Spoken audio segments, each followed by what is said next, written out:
అండి, welcome to ఋతు ప్రభా 186 అండి. మీరు బాగున్నారండి? నేనైతే చాలా చాలా బాగున్నాను. ఈరోజు వచ్చి టాపిక్ ఏంటంటే, మా బావ అయితే ఇప్పుడే వచ్చేసిందండి. ఇప్పుడు టైం ఎంత అయిందంటే చూడండి, మీ టైం చూడండి. నైట్ పూట అండి, నైట్ పని చేసి వచ్చిందండి. పెయింటింగ్ పని నైట్ చేసి వచ్చిండు. చూడండి ఆ కాలు నిండా మొత్తం ఎట్లా పడ్డాయో. ఏంటి బావ ఇదంతా? అసలు శుభ్రంగా అడగలేదేంటి? కడుక్కున్నట్టు ఉండాలి కానీ అమ్మాయి కాలుకి మేకు గుచ్చుకుందాం, కాలు మేకు గుచ్చుకుని కాలు కడుగుతుంటే బాగా నొప్పి లేస్తుందని చెప్పేసి కాలు అట్లాగా పడ్డదా? కాలుకి మేకు గుచ్చుకుంది, కాలు మీద ఎత్తిపేట పడ్డది కాలుకి. మొత్తం వాసింది, పగిలిందిగా. అంతే, అందుకే కాలు శుభ్రం కడుక్కోలేకుండా పోయాను. కాలు నిండా అంతా పెయింటింగేనండి. పాపం అంటే కడుక్కుంటారులే కానీ కాలుకి దెబ్బ తగలటం వల్ల కడుక్కోలేకపోయిండు. బావా ఏంది బావ ఇంత నైట్ పూట ఈ టైం దాకా ఏంది బావ? మరి పని అయిపోలేదు. పని అందరు పని వాళ్ళు వెళ్ళిపోయారు. చివరిలాంటి పని కొద్దిగా మిగిలింది. రేపు పొద్దున డబ్బులు నేను ఒప్పుకున్న కాంట్రాక్ట్ అయిపోయింది సార్ వాళ్ళ దగ్గర. మళ్ళీ రేపు పొద్దున అయితే మళ్ళీ నేను ఎక్స్ట్రా ఇచ్చి కూలి చేపించాల్సి వచ్చింది. అందుకోసమే సర్లే పని వాళ్ళు అందరూ పోయారు, పని ఒప్పుకుంది నేనే కదా, మళ్ళీ నాకే నష్టం అవుతుందని చెప్పేసి అనేక ఇప్పుడు చేసి వచ్చిన పని అయిపోయింది. అందుకని పని అయిపోయింది. చీకట్లో బాగుంటేనే కాళ్ళకి గుచ్చుకుని బాగా నొప్పి లేస్తుంది. అందుకే కాళ్ళు సరిగ్గా కడుక్కోలేదు. కాళ్ళకి లైట్ వేసుకోవచ్చుగా బావ, సెల్ లైట్ అన్న వేసుకోవచ్చుగా. సెల్ లైట్ వేసుకోవటానికి ఎట్లా వేసుకున్నాం? పేట నేనే పట్టుకోవాలి, 2 చేతులతో పేరు పట్టుకోవాలి. సెల్ ఎట్ట పట్టుకోవాలి చెప్పు? ఎత్తిపేట ఉంటుంది, అది 2 చేతుల్లో పట్టుకొని పక్కకు పోవాలి. మరి ఎత్తిపేట అట్ట లైట్ అట్ట వేసుకుని, ఫోన్ లైట్ అట్ట వేసుకున్నాను. ఎట్ట కనపడక ఏం కాదే పొద్దున్న తిరిగిన ప్లేసే అని చెప్పేసి పోతే అది మీకు చక్కగా గుట్టుంది, అది పక్కకు ఉంది. నేను చూసుకోలేకపోయి టక్కన దాని మీద కాలు కూడా పూర్తి అట్లా సైడ్కే జరిగింది. ఆ సైడ్కి ఎట్లా గుచ్చుకొని పోయింది కాలుకి.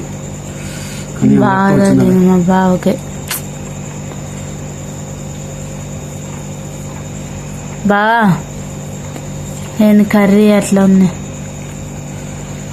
తోటకూర కర్రీ.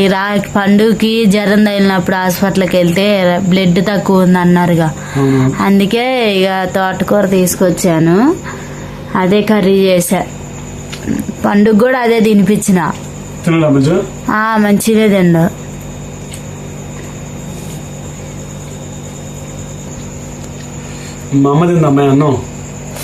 తింది బావా. వేసుకుంది. ఎన్నింటికి వచ్చింది మా అమ్మ? కార్యక్రమం పోయి నా ఒకటైంది బావ. టైం ఒకటైంది. పిల్లలు తిన్నారా? పిల్లలు కూడా తిన్నారు. పిల్లగారికి వచ్చిందని చెప్పింది.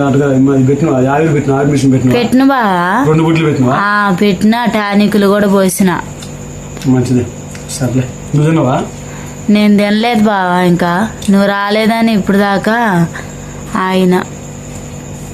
నువ్వు తిన్నావని ఆయన. నీకు తెలుసుగా బావా, నువ్వు లేకుండా నేను తిన్నా ఎప్పుడైనా? సరే తిని మరి. తింటా ఇప్పుడు. నువ్వు తిను ఫస్ట్.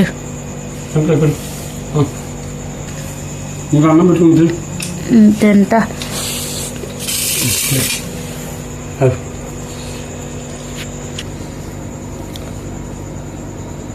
ఇగో కాలుకి అయితే మేకు గుచ్చుకుంది, కనపడుతుంది కదా. ఇది మీకు బాగా గుచ్చుకుంది, లోపలికని అట్లా పోయింది, అది పీకినట్లు వచ్చేసింది. అది అందువల్ల కాళ్ళు శుభ్రం కడుక్కోలేకుండా పోయినబ్బా. నువ్వు టైంకి తిని ఋతు, నా కోసం ఎందుకు చెప్పు బావా?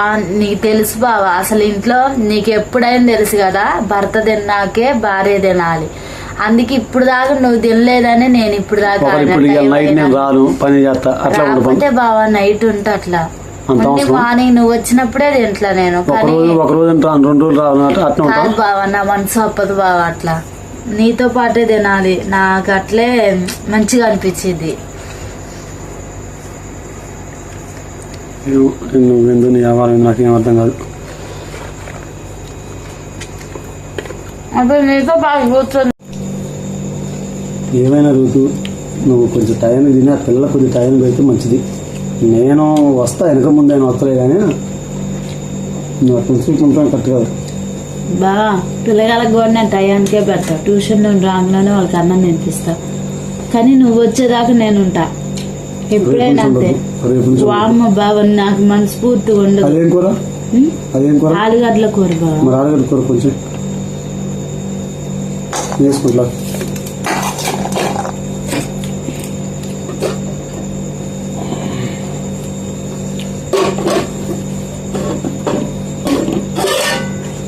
వేణు బా అన్నిసార్లు ఫోన్ చేసినట్లేదు ఇందాక. పని మీద ఉన్నప్పుడు నువ్వు ఫోన్ చేసి అట్లా లిఫ్ట్ చేయను. మొన్న నాకు భయం అవుతుంది బావా. ఎందుకు భయం ఉండదు? ఇంకా రాలేదు, నువ్వు నైట్ పని చేసే విషయం నాకు చెప్పలేదు. ఏందా అని నాకు ఎంత భయం వేసింది తెలుసా. నేను ఆల్రెడీ ఒకసారి చెప్పిన పని మీద ఉన్నాను చెప్పిన, మళ్ళీ ఊగు ఫోన్ చేస్తే ఫోన్ ఎట్టాను చెప్పి పని చేసేటప్పుడు. నేను పని మీద అంటే మామూలుగా ఏదైనా పని మీద ఉన్నా అనుకున్నలే కానీ నువ్వు పని చేస్తున్నా అని నాకు చెప్పలేదు. కానీ నేనైతే అట్లే అనుకున్నా. నాకు ఫోన్ చేస్తున్నా ఇంకా రావట్లేదు, ఎన్నిసార్లు ఫోన్ చేసినా భయం వేసింది తెలుసా. నిజంగా చాలా భయం వేసింది నాకు.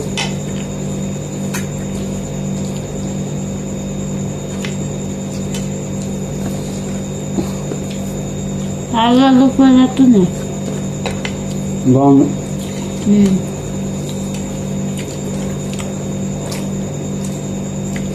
పండు పెడితే ఈ కూర వద్దంటాను బా. అందుకని పప్పు చారే కావాలంట పండుకి. పప్పు చారే కావాలి. నువ్వు నాకు ఇది పెట్టావు, ఈ కూర వద్దు అంటాడు. ఆ కూర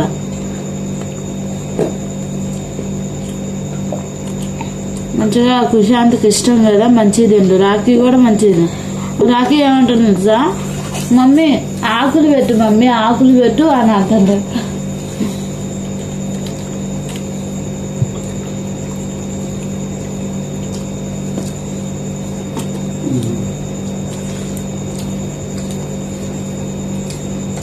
కూర కూడా టేస్ట్ ఉంటేనే పిల్లలు తింటారు. మంచిగా ఉంది కాబట్టి 2-3 సార్లు పెట్టించుకొని తిన్నారు.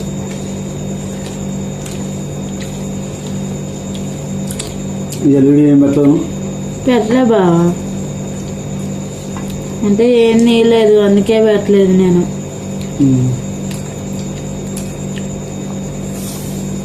ఎలా మంచిగా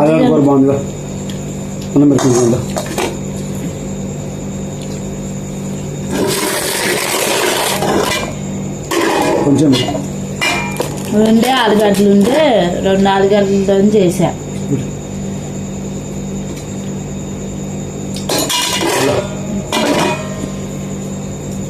అటు అప్పుడు అమ్మ సెట్ అట్టను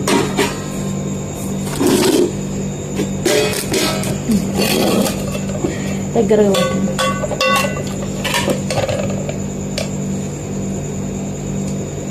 కొంచెం సెట్ కొద్దిగా అంత సార్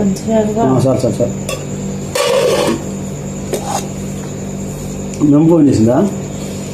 చేయలేదు బాబు. ఎందుకన్నా ఏమో మరి ఫోన్ చేయలే. నిన్న చేసింది లేదని ఇవాళ చేయలేదు.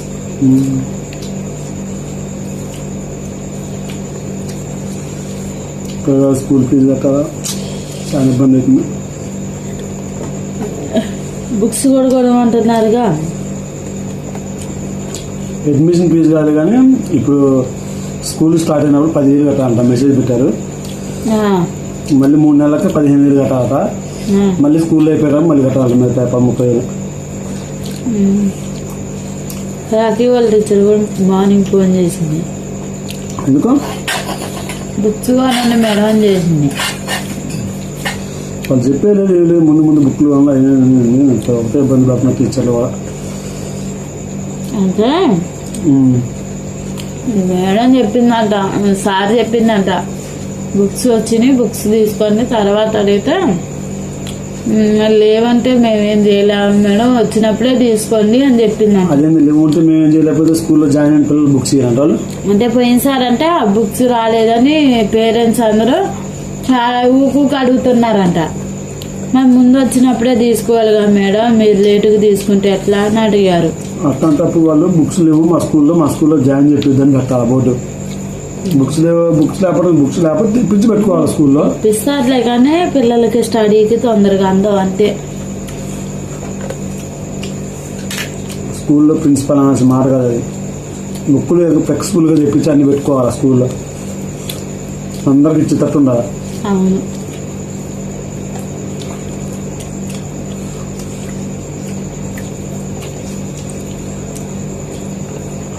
ఉమ్.